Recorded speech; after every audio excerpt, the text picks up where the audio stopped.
जय हिंद, नमस्कार। मैं नाशिदा सुरेंद्र सिंह। इस वीडियो में आपको जानकारी देना चाहता हूं कि कर्नल अमित भीष्ट को बचाने वाले अधिकारियों के मेरे पास बार बार फ़ोन आ रहे हैं और वो मुझे कह रहे हैं कि आप ज़्यादा वीडियो वगैरह मत डालिए और ज़्यादा कंप्लेंट्स वगैरह करके देश में मत फैलाइए। आप कोर्ट में चले जाइए, कोर्ट में जाके न्याय मिलेगा।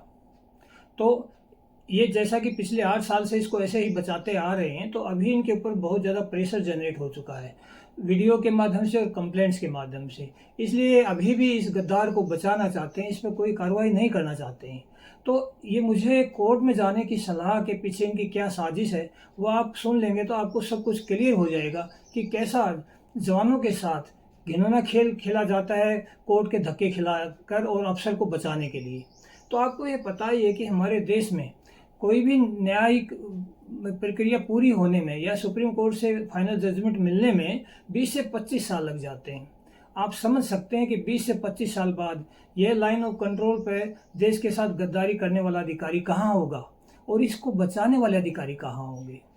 तो इस कारण ये मुझे भी कोर्ट में भेजने के लिए काफ़ी लिखित में भी भेज रहे हैं। मेरे पास फ़ोन रिकॉर्डिंग्स हैं और सिर्फ इसके पीछे की इनकी चाहत सिर्फ यही है कि इस गद्दार को अभी भी बचाना है, किसी भी हालत में बचाना है, क्योंकि इसके साथ में कम से कम 10 अफसर भी कोर्ट मार्शल के दायरे में बिल्कुल आएंगे।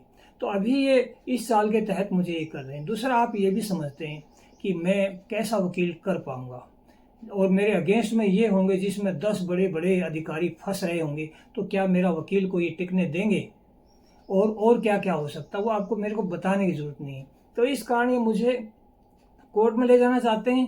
पहली बात तो 20-25 साल की प्रक्रिया तो वो है ही है। दूसरा, वकील को कमज़ोर करने के भी सारे साधन हमारे यहाँ पर होते रहते हैं। तो मैं इनकी चाल को अच्छे से समझ चुका हूँ, इसलिए मैं आखिरी अदालत के पास आ चुका हूँ, जो जनता की अदालत होती है, जो मेरे देशवासी हैं, और वो 140 करोड़ हैं। और मैं आप सभी 140 करोड़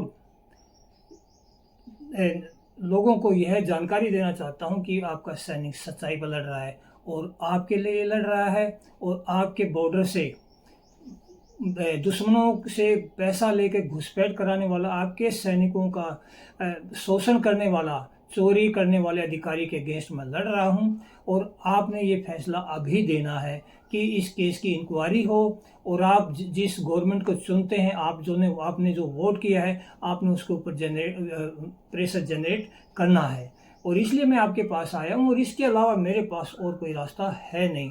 और न ही मेरे केस की वो डिमांड है कि 25 साल बाद इस गद्दार पर क्या कार्रवाई होगी। इसने जितना भी मिलिटेंटों से सौदा करके घुसपैठ कराना या जवानों का खून चूसना, लूट खसोट करना है, ये अपना उसको सबको लपेट कर आ चुका होगा। आप इस बात को समझना और इस बात को मैं बहुत क्लियरली आपको आपकी अपनी जनता को, अपने लोगों को ये समझाना चाहता हूँ कि मैं सच्चाई पर हूँ। और अगर मेरे गलत आरोप पाए जाते हैं तो मैं खुद ये कह रहा हूँ कि मुझे अगर 10% मेरी गलती पाई जाती है तो मेरे को 100% मान के सख्त से सख्त सज़ा दी जाए। सिर्फ मैं इन्वेस्टिगेशन चाहता हूँ। मैं आप लोगों से और कोई भी ऐसी बात नहीं मनवाना या उम्मीद रख रहा हूँ कि आप कुछ मेरे लिए ऐसे ही आंखें बंद करके खड़ा हो जाएं।